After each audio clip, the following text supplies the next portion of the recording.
Hello जी, अस्सलाम वालेकुम। क्या हाल है? उम्मीद करता हूँ आप सब ठीक होंगे, खैरियत से होंगे, मज़े में होंगे। आई एम आल्सो गुड, अल्हम्दुलिल्लाह। Welcome back to another vlog. आज का जो टॉपिक है वो है हमारी फेमस फ्रॉस्टी।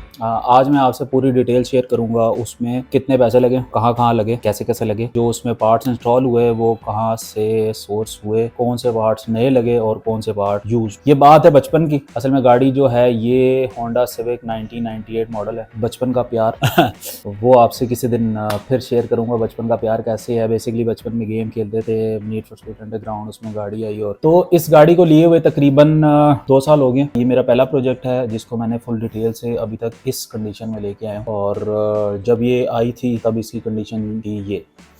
तो बात स्टार्ट करते हैं मैकेनिकल पार्ट से, जिसमें इंजन, गियर, सस्पेंशन, ये सारी चीज़ें आई थी। तो ये सब चीज़ें ही गाड़ी की मैंने चेंज करवाई। हाँ, उसकी रीज़न ये नहीं थी कि पैसे ज़्यादा आए हुए थे उसकी उसकी रीज़न ये थी, तकरीबन सब खत्म था। गाड़ी का इंजन, सस्पेंशन, गियर, इस पे एटलीस्ट आप कंप्रोमाइज़ ना करें। क्योंकि जिस पे गाड़ी चल रही होती है वही नहीं ठीक होगी तो गाड़ी की खूबसूरती को हमने क्या करना। मैं ये मानता हूँ। बाकी बहुत सारे लोग चीज़ें ये नहीं मानते, वो ब्यूटी पे ज़्यादा इन्वेस्ट कर देते हैं रदर देन उसके मैकेनिज्म पे। तो फर्स्ट स्टेप मैंने स्टार्ट ही इंजन से लिया, इंजन, गियर और एसी। तो इंजन इसमें जो इंस्टॉल हुआ वो हुआ D15 लेटेस्ट मॉडल, जो 2005 ईगल आई में आया है। उसकी रीजन ये थी कि यार पता मुझे भी नहीं था, ये किस्मतन इंजन मिल गया जो वहीं पे उसी टाइम पड़ा था, अच्छी कंडीशन में था। मतलब जो पुराना इंजन था वो गियर, कंप्यूटर, रेडिएटर, हर चीज निकाल दी, डेड था वो, बिल्कुल खत्म। तो गाड़ी अभी पूरी शेप्ड है। तो basically engine, gear complete and computer, condenser, radiator, AC की पाइप्स, वायरिंग और सस्पेंशन तकरीबन 40,000 की थी। और बाकी मुझे एग्जैक्ट याद नहीं है, 180 का इंजन था।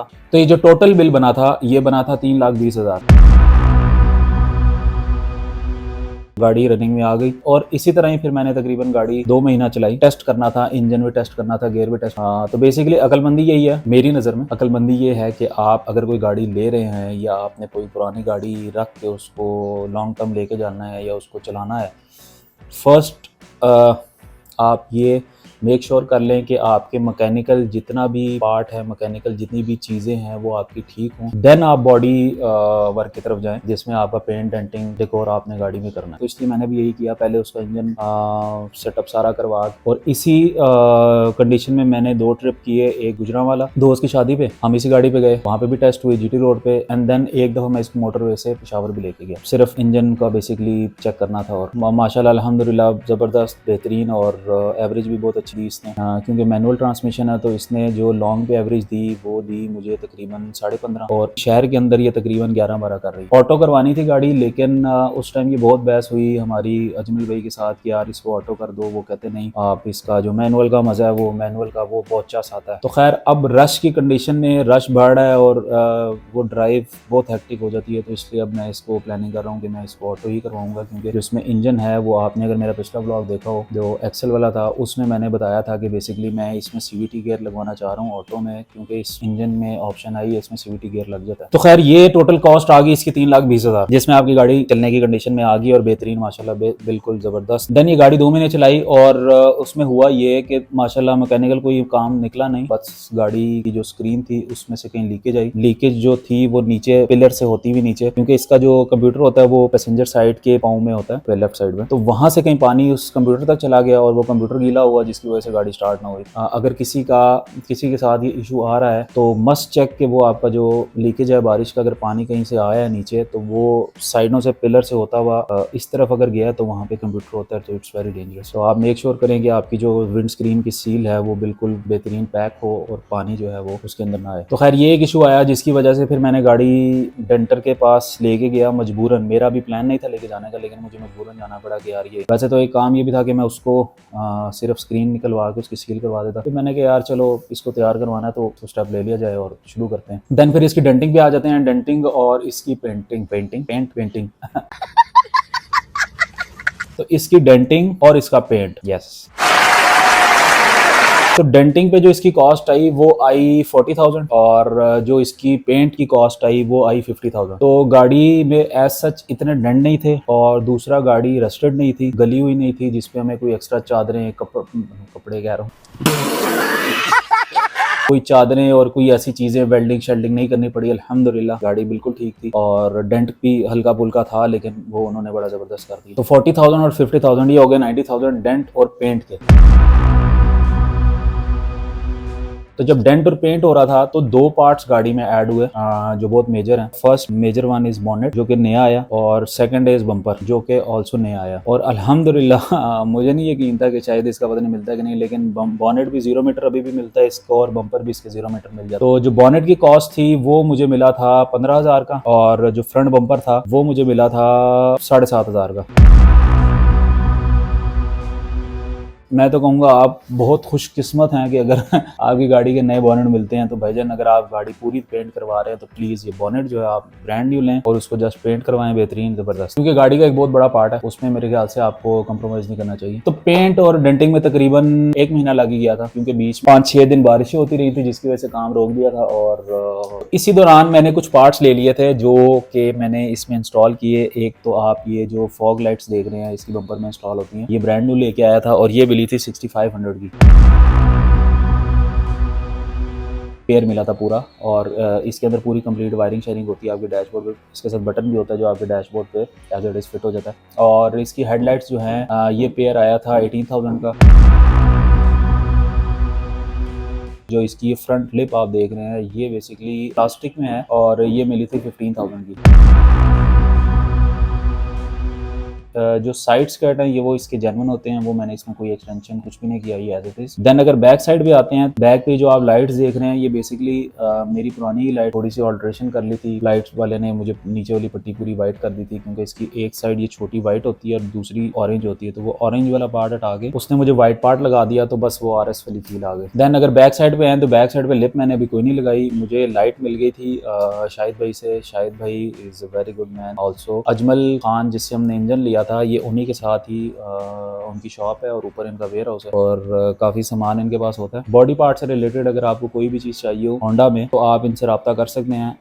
इनका नंबर भी मैं डिस्क्रिप्शन में डाल देता हूँ और अब इनका व्हाट्सएप भी अवेलेबल है, आप इनसे व्हाट्सएप पे भी रब्ता कर सकते हैं। इनके पास बड़ा अच्छा सामान होता है और अगर आप अगर आप मेरा नाम लेंगे तो शायद कोई महंगे दे दें। अबे साले तभी मैं माफ करना, गुस्से में इधर उधर निकल। अच्छा सामान होता है और मेरा बड़ा अच्छा एक्सपीरियंस रहा इनके साथ यार। और अगर आप चाहते हैं कि आपको मजीद डिस्काउंट मिले तो आप भाई का रेफरेंस दे सकते हैं पता नहीं यार कहीं बेइज्जती ना हो जाए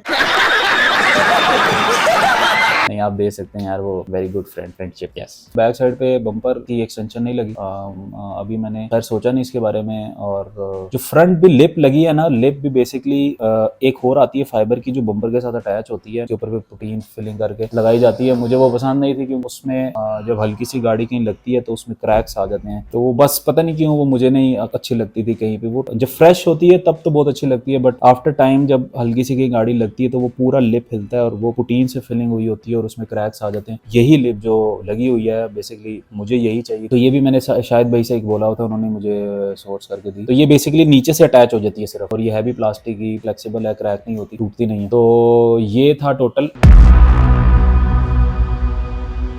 हाँ, रिम्स। तो रिम्स जो है ये मैंने फेसबुक से ही सर्च किया था। एक बॉय था जो पेशावर में रिम सेल कर रहा था। मैंने बेसिकली अभी तक ये तीसरे रिम इंस्टॉल कर चुका हूँ, मैंने नए नहीं लिए, मैं बस एक्सचेंज एक पॉलिसी है एक हाथ ले एक हाथ दे, तो वो फिर एक्सचेंज में कुछ पैसे का सेटिंग करके अगर आपको कोई रिम मिलता है तो वो 10,000 20,000 30,000 जो आपकी सेटिंग बनती है वो आप ले सकते हैं। तो ये मैंने इसी तरह ऑनलाइन फेसबुक से एक भाई थे और उनके पास ये रिम था, मेरे पास जो पुराना एक रिम था तो वो मैंने फिर एक्सचेंज में उनसे ले लिया। खैर अभी जो रिम्स की बात मैं इसलिए इतना फोकस नहीं कर रहा क्योंकि जो मेरा, आप लोग दुआ करें मैं वो रिम जो है वो ले लूँ।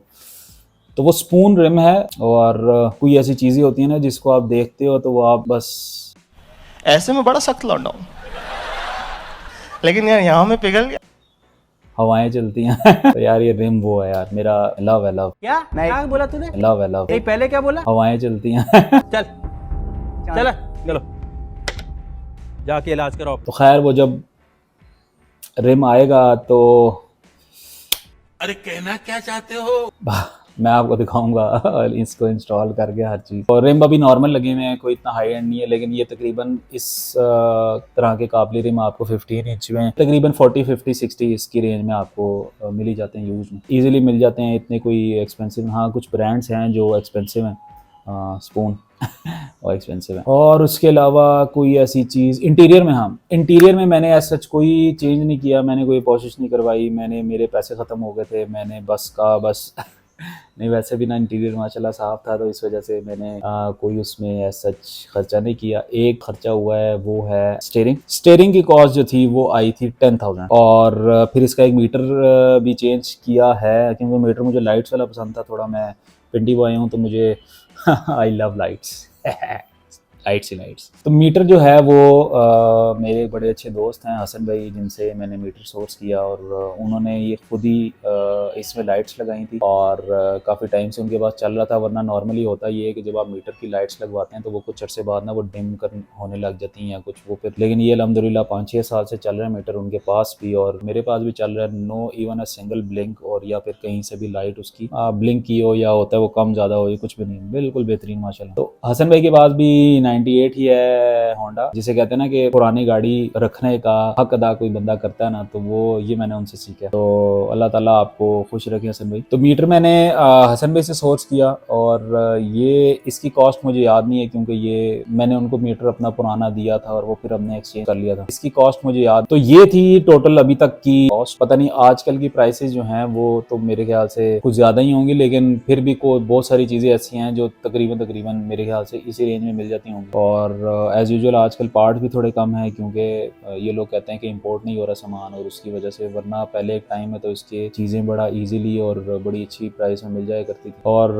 उम्मीद करता हूँ कि आपको ये वीडियो पसंद आई होगी, और कुछ सीखने को लाजमी मिला होगा, और शायद कुछ मोटिवेशन भी मिली हो तो मुझे भी बेसिकली इसी तरह ही मोटिवेशन मिलती थी देख के। तो खैर यार, नथिंग इज इम्पॉसिबल यार, आप ड्रीम्स अपने पूरे कर सकते हैं। उसके लिए आपको बस थोड़ी मेहनत करनी है और हिम्मत रखनी है, एफर्ट अपनी पूरी लगाएं, बाकी अल्लाह पे छोड़ दें, और अल्लाह ताला इंशाल्लाह आप सबकी जो है वो जायज़ ख्वाहिशात पूरी करे मिलते हैं फिर इंशाल्लाह अगले व्लॉग में। अपना और अपने गिरदो नवाह में सबका ख्याल रखें। अल्लाह हाफ़िज़।